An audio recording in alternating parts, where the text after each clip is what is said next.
My approach is always to look at the requirements first before I read through the question. There's a lot of information, it looks like, on the left.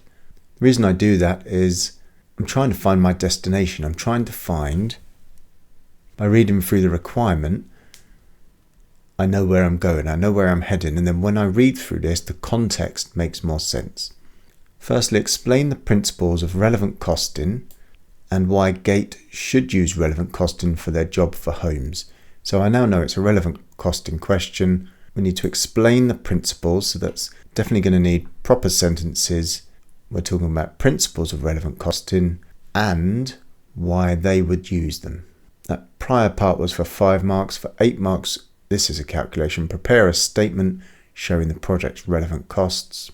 And then C, for 7 marks, explain why you included or excluded each item in your costing. So I now already understand what I'm going to see on the left. I can see the headings jumping out, materials, heater, heat pump. We've got a relevant costing question.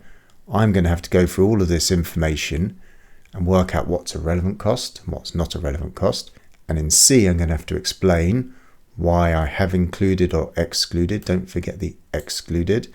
And then in part B, I'm going to have to show the numbers. Part A is a standalone. On the whole, it's taking technical knowledge from the syllabus. There's a bit of an implication part, why they would use it for their job for Homes Co. So I need to make a choice. Do I read the bit on the left or do I answer part A? It could be I could probably answer most of part A, then read through this and then link it back to Homes Co. And then the other thing I've got in my mind is which order do I do these two in? And my approach would be to do C first. And the reason I say that is each one of these is likely to lead to a heading and a bit of narrative around each relevant costs. So I'm going to have to explain it, and then separately I'm going to have to do the calculation. I'm probably going to have to go through this twice if I do it calculation first. What I can do is I can write my narrative out, I can copy this and put it into my scratch pad, then I can come back here, I can open my scratch pad, and then I can have my answer to part C whilst I build my calculations. And what I might then find is I've made an error and I changed something, so I can then jump back if I've got time to change the answer in part C. However, I think if I did B first, I'd do all the calculations and then I'd go to part C and I'd have to reread a lot of this. So my approach to this is going to be an ACB approach. What are the principles of relevant costing? It depends a little bit on the context, but there are generally 4 or 5. I remember the acronym FICO, and then there's an A that I can put at the end. And the principles of relevant costing: annual relevant cost has to be something that's going to occur in the future, has to be incremental, has to be a cash flow, has to be real cash, or it could be an opportunity cost. And the A isn't always relevant, and it could be something that's avoidable. This generally is more linked to shutdown decisions where we potentially save on some fixed costs that are specific. Well, this looks like it's to do a job for an organisation, so avoidable may not be one of these ones. But I'm okay with that because there's 5 marks. These are the 4 principles I'll definitely talk about. I wouldn't talk about this one if it wasn't relevant, and I'll find that out in a minute. Why would Gate Co use them? To me, this is my essay plan. This is as far as an essay plan needs to go in PM. It's really a series of headings which I target for me to get a mark under each. I've got 6 there. I've already questioned whether avoidable is going to be relevant to this. I've been through and I've populated each of my headings. So I've got 5 points I've made. I've left avoidable for now. What I've done here is not a recommendation. This is not the way I would approach this question.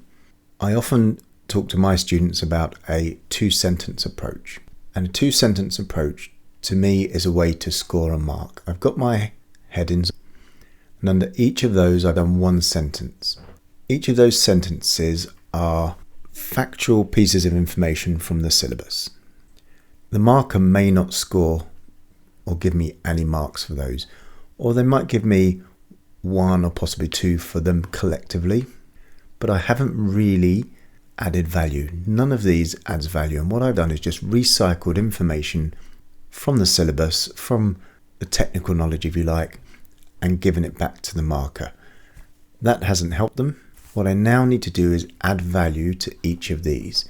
And the reason I said I wouldn't do this approach, I would do them one at a time. It's better to have 3 mark scoring comments and nothing for the others than 5 like this, because there is a risk I get no marks. And in my experience, the students that struggle with section C questions often do something like this. They do half of what's needed for each point, so they don't score enough points, or they just don't put enough content down entirely. So they might just do 1 or 2 fully explored points, but then don't do enough, so they only get 2 marks. What I now need to do is add value to each of those. And there's different ways to add value. You can think of it as an implication or a so what. But what I've done here is just given myself an excuse to now go and score the mark. And that's where this 2-sentence approach, I think, comes into play. Is the 2-sentence approach suitable for every single scenario? No. But in PM, probably about 95 to 98% of section C marks in the narrative aspect you can get from using this 2-sentence approach. And so I've completed my top one. Instead of just saying relevant costs and revenues are those which occur in the future, I've now added previous costs are sunk costs and will not be affected by a decision to proceed. I've now added some value. You see I've used this abbreviation, I've used it throughout. If I can be efficient, I will, but I knew I was going to use it several times. I've used that 4 times. I'll now go and I'll populate the other 4. I've now added to each of them, so now they should all be mark scoring. You'll probably notice a few typos in there. I'm not going to worry about that. I won't spend time changing every single typo. If it's a word that changes the meaning, or if it's a word that is important and it becomes ambiguous because of a typo, I should change it. But if it's a typo like this, which I do very often when I type the word the, I'm going to leave it. So let's look at what else I've added in. Relevant costs and revenues must be caused by the decision to take on a specific project. For example, if the job benefits from existing but unused staff capacity, it's not a relevant cost and revenue, as it will not be caused by the decision. My 2-sentence approach, I've used a different format. On the top one, I've added value by giving some sort of counter to it, whereas in this one I've used an example. And in the next one I've also used an example that only relate to actual cash flows. Depreciation, for example, is an accounting policy application and does not cause a change in the cash position. Opportunity cost, they should include opportunities which would be missed if the job or project is commenced. The contribution foregone, or you might have preferred the word missed, from another job as a result of delivering this job is a cash flow lost and so is a relevant cost. And then why would they use relevant cost in? By understanding the cash flow, so that's a typo I will correct because I put low, cash flow impact of a go-no-go decision, Gate will only accept those jobs which are beneficial. This is a little bit like a mini conclusion, so I'm giving a bit of a counter argument or one of the negatives of relevant costing. However, this is a short-term decision-making process, as it will not therefore cover all costs, only those which are relevant to the particular job being assessed. I'm happy that's 5, so I'm going to remove avoidable and probably not come back. If I did have time, I'd probably go back to some other part of the exam. So now I'm going to jump to part C, and I'm going to explain why I included or excluded each item in my costing. I'm going to do my narrative on these. I'm going to take an unusual approach. This is not my normal approach. I am not going to read this whole thing because I can see how it's laid out. I don't think I need to. I think I will do it section by section. I'm going to have headings which match these. I will read the opening though. Gateco is a construction company that installs heating, ventilation and air conditioning systems. A large retail estate developer, Homes Co, has requested a quote for a single HVAC installation. A proposal needs to be prepared on a relevant costing basis so Gateco can offer as low a price as possible. Homes Co stated the job must be completed within 3 weeks. That's important. That's very likely to lead to something around materials or labour supply or something like that. So we do see that come up quite often. Following information has been gathered. And I'm just going to go to the bottom, see if there's any finishing bit. You should assume there are 4 weeks per month and the standard working week is 40 hours. When we have these types of relevant costing questions where we have to explain, some of them will be very straightforward and simple, whereas others there may be a couple of points that we need to make. It may be that the decision or the relevant cost is split across 2 different things. So materials is often one. Sometimes we can only get some of the materials. So our decision is actually 2 elements and we need to include both in order to get marks. You might also want to take a little bit of a strategic approach. We can see a couple of them like the heater, the supervisor are very short, some of the others are a lot longer. So I've identified 7 headings. I am going to do a more targeted approach. I'm going to look at the shorter ones first. So let's look at the heater. A heater is required. A new unit costs 4,700. They've got several of these models already in stock and use them regularly on installations. An electrician will perform some of the work and charge Gate 450 for this service. Well, if the units are used regularly, we would need to purchase a unit for this system, and the electrician costs are a future incremental cost as a result of this decision, so that is also a relevant cost. If you've done a number of relevant costing questions like this, you'd notice this sort of phrase is used a lot. And I'm always trying to save time if I can. If something's in regular use, they'd need to purchase for this job, so the new cost is a relevant cost.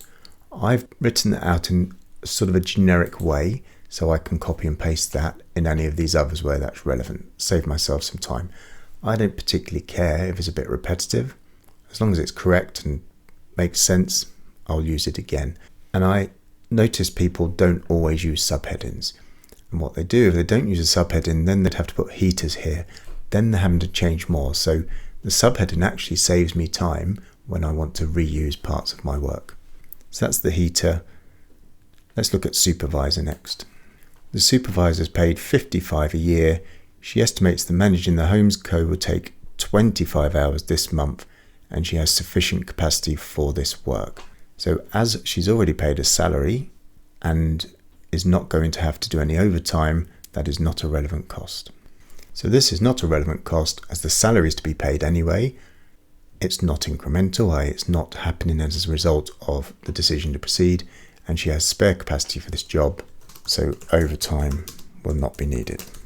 Another thing that I notice some people do is they don't include a narrative when a cost isn't included. It specifically says here excluded, but not all questions do. You should provide the narrative on why you don't include things as much as you should why you include them.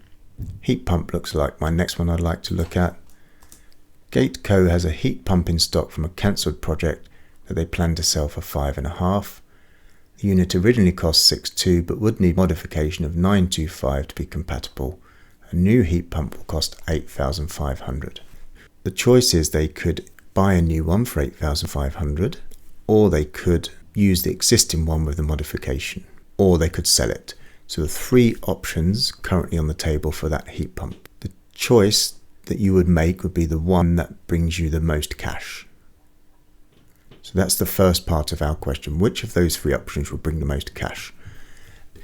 And if the best decision is to use it on this project, then what we need to do is then look at the second option, and that is the opportunity cost of this project. And one way to look at that is to find out what they would do if this project wasn't going to go ahead, if it wasn't even an option, and then look at would they still make that choice because of this project. So let's take that approach. Let's take a look at what I've done here. You'll notice I'm not putting calculations in here because I'm going to do those in the spreadsheet. Although I've done the calculation in my head for this because it's a very simple calculation, you could write it in here, but I don't think there's any benefit in writing about a calculation that we've done separately. That wastes time. But I have used a couple of numbers just to try and keep it specific. What would you normally do? Normally they'd sell it for 5,000. So it's 5,500. However, this project would then require a new one to be purchased for 8,500. If they sell it, they would have to buy a new one. Instead, they could retain it and modify, which costs less than the new model. You can see the modification is 925. If we add that on to the 5.5, it's about 6.5 grand, which is less than a new heat pump. So instead they could retain and modify it, which costs less than a new model. The relevant cost is the cost of modification plus the loss of the resale value. There's probably a few marks for the heat pump because I haven't talked about the 6,200. And this is another phrase that we use a lot in relevant costing, so I've kept it generic, which I can do because I'm talking about heat pump. The original cost is a sunk cost, so not relevant. And if I'd missed that out, there's probably at least part of the mark, maybe a mark or half a mark, missed by not commenting on the 6,200. Let's look at overheads. That looks quite short. Production overheads are charged at £10.50 per labour hour, of which £3.25 is considered variable. Non-production overheads are absorbed for £1,500 a job. On overheads, I've put only variable costs are relevant. Absorbed fixed costs or allocated costs are not incremental and so are not relevant. The 1,500 is not a relevant cost and only the 325 is, and that will be based on the number of hours used, which I've spotted is up there. Let's do the planning and permit work. 25 hours of work from the planning team will be needed. The team consists of 2 planners, each paid this salary, 3,500. They'll need to work 12 hours in total over a weekend in addition to their normal hours to meet Home's code deadline. Remember, there was a 3-week deadline. Each planner's paid 25 for overtime. So they need 25 hours. 12 will be overtime. The other 13 will not be because that's encompassed on their monthly salary. The 12 hours overtime is incremental, so is relevant. The other 13 hours is spare capacity, so will be incurred anyway and is not a relevant cost. I'm just going to add this in. This will be at overtime rate of 25 per hour. Maybe that wasn't needed for the mark, but it just felt like a little bit light on that one. So we've just got 2 left. Let's go to the 2 more meaty ones then. Materials. I normally expect a split of materials. We need 120 meters of pipe at the start. Materials, the materials used in all of their projects. There are 75 meters, which did cost 860 currently in stock, the 860 sunk cost. While a large order of this material is expected in 2 weeks, an express delivery from alternate supplier can be made. The supplier charges $9.20 per metre, which is 60 cents higher than the normal price and 50 for delivery. And then it's got fasteners and connectors, so I'm going to look at them separately. We need 120. There are 75 in stock and it's used regularly. We're expecting a large order in 2 weeks, or we can get an express order now, which is going to cost more. What we can do, because we've got to complete this in 3 weeks, is we can use the 75 that's in stock, because we need it now in order to complete this job in 3 weeks. And then that will be replaced by the large delivery. So we'd have been paying $860 for that 75 meters. But then we need the residual, which is 45 meters, which we're going to have to incur this additional cost for. As Gate needs this immediately, it can use the 75 meters in stock, which will be replenished in 2 weeks. The cost will be the normal cost of $860 per meter. The other 45 meters will be a special order, so the relevant cost is the cost per meter from the alternative supplier plus the delivery cost. And next I've got fasteners and connectors. Another advantage of doing this before the spreadsheet is I now know I'm going to need a separate row for that on my calculation column. I wouldn't do it just for that, that's just a benefit that I've picked up just by going through this process. Fasteners and connectors used in all of Gate's projects currently cost $360 for every 1.5 meters of installed ventilation pipe. Gate has enough of this in stock for 80% of the job. The additional fasteners can be purchased from a local supplier as required at the current cost. I'm going to copy this and recycle this, so as they are in regular use, Gate would need to purchase for this job. So the relevant cost is the current cost of $360. I'm going to have to make sure that we do the calculation correctly because we need one of these for every 1.5 meters. Something to look out for, I'm not sure if it's going to happen, is if we need part of one, we should round that up. And finally, skilled labour. Project requires 120 skilled labour hours. These workers are paid 18 an hour. Gate has two options to complete the home's co within a requested time. Option 1, divert some of the skilled workers for 80 hours from a large job with an important customer. With this option, Gateco would incur 418 overtime premium costs. Diverting the workers also means missing a deadline with this penalty. Second option is to outsource to a subcontractor who charges 28 per hour and takes 10% more time to do the work than the in-house workforce. Under this option, no penalty or overtime premium payments will be incurred. Now what I want to do with this one is I want to use a spreadsheet. So I'm going to leave this and go to the other part of the question, answer part B, and then I'm going to come back and populate this bit of narrative. I probably could work it out here, but then I'm going to duplicate, and I don't want to do that. All of the other calculations have been quite easy, just mental arithmetic, but I just need to make sure I get this right. So I'd probably want a side working on my spreadsheet, then that will obviously feed into the spreadsheet, and then I'll populate the narrative answer afterwards. So we've done all the others. Out of 7 marks, I've probably got 5.5 by now. There's probably 1.5 or 2 for this skilled labour one. This has probably taken a bit longer than I'd normally allow, but I now will be much faster on the spreadsheet. And as I said at the beginning, what I would do is I'm going to copy all of this. I'm going to go to my scratch pad. I'm just going to paste it all in there. It does lose the formatting, but I've got all of my information. So now when I go back to part B, I've got access to all of that information. Right, so now I need to prepare the statement. This is 8 marks, but I'm going to reap the benefit of what I've just done in doing the narrative first.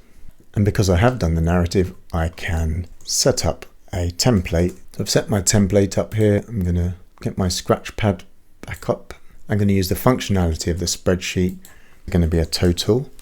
I'm going to do that first because if I don't get to complete this, as long as I've got a total, it will be based on my own figure rule, so I'd get the mark anyway. If I left that blank, then I've probably missed a mark, or at least half a mark. Again, we could cherry pick. We could go through and do them in order, easy ones first, low hanging fruit first. If we're quite comfortable in our time, and we should be keeping track of how much time we've used and how much time we've got left, we could do them in order. And if we getting towards the end and we've run out of time, then start to cherry pick. I'll go through in order. With the ventilation pipe, you might want to do a side working because there's 2 parts. There's the 75 in stock, and then there's the other 45. I'm quite happy to build that in the cell. So we need 75 at the current 860, and then 45, which is going to be at 920. And then we need the delivery charge of 50. The fasteners and connectors, we need for every 1.5 meters of ventilation pipe, we need one of these. The first part of my calculation is working out how many we need. It is a round number, so that's fine. And then we're going to pay 360 for each of those. The heater, we need to purchase a new one for this job, but we also need an electrician, so that's the 450 on top. The heat pump is the cost of the modification plus the resale value. Cost of the modification is 925. The resale value is 5,500. Skilled labour, we are going to use a side working for, so let's leave that one. Supervisor, there are no additional costs, so we can put 0. And it is worth doing that, putting 0 in here. The planning, so the 13 is spare, but we need our 12 at 25 per hour, so that's 300. And then the overheads, we needed 120 hours at 325. So I hope you see I've really whizzed through that by doing this bit first. This bit was worth 7 marks, it took longer than I've taken on the 8. Let's do our final working, which is the labour. If I use W1 and W1 here, I don't have to rewrite labour. So let's take a look at what we need. This is the one that's going to take a little bit more work. It requires 120 hours and the workers are paid 18 per hour. We've got 2 options. One is to divert some skilled labour for 80 hours from a large job. With that option, we've got overtime premium and they missed the deadline. So option 1.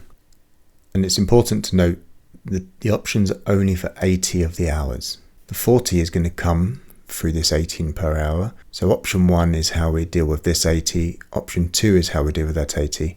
But the 40 are going to come from there. So if we use option 1, It's going to be 480 from the overtime, and then there's going to be the penalty up to 500. So option 1 is going to cost 2,980. Option 2 is we can outsource. So we're going to have 80 hours outsourced at 28 per hour, but they need 10% more time. So we multiply by 1.1, and that gives us 2,464. So which of those would we choose? We choose the lowest one, so that's option 2. And then we've got the 40 hours at 18. So our relevant cost is 3,184. I like to neaten it up and use the 1,000 separator. I think visually it works better. I also think I spot errors more readily. And funnily enough, I've spotted an error. I've noticed my heater value is too low. So it should have cost 4,700. I've missed a 0 out. I'd have lost a mark there had I not noticed that. I'd have got all the other marks if they're assuming they're correct, because the end figure rule would apply. I didn't do it for that reason, but that's one reason I like putting the comma separator in. So now we need our final narrative for the skilled labour, which I might as well put in here. When I copy and paste from here, it won't bring across any formatting. So I'm just going to do a couple of notes there, 40 hours at 18. So back to my scratch pad, I've done some brief notes there for skilled labour. Now I'm just going to turn it into sentences. Okay, we get the first 40 hours at 18 per hour. For the remaining 80 hours, they could use option 1 or 2. Option 1 would incur the penalty of 2,500 and the overtime premium of 925 plus the regular wages. I've missed that out of my calculation. I'm going to jump back and do that in a second. Option 2 would require 88 hours outsourced, as they need 10% more hours as less efficient at $28 per hour. As option 1 costs more than option 2, they would choose the lowest cost, which is 2. So yes, I only included the overtime premium, but they'd also need their normal 18 an hour. This doesn't change the decision. We've got $18 and they're going to need it for 80 hours. And that's the end of this video on Gateco. Hopefully there were some efficiency tips that were picked up there through the process I took, taking that more strategic approach to that question in the order I did it, A, C, B. Hopefully you saw the benefit. It probably felt that C was taking longer than it should, and it absolutely did. But then you saw that B was way quicker because I had already done the narrative. You could have done it the other way. I think overall that would have taken a bit more time because I think there'd have been a little bit more jumping back and forth. These sorts of things just come with practice.